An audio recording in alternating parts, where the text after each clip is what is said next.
thing. That's a 6. Oh yeah. I love the Holly head.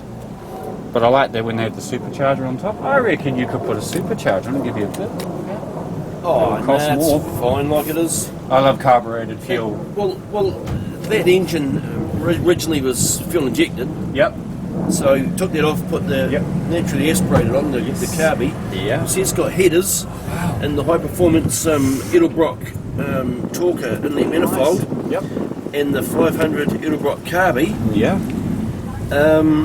It puts it from 220 up to 290 to 300. And he's probably running 300 and something. He's just got a basic standard. I like the bigger the air filter on this.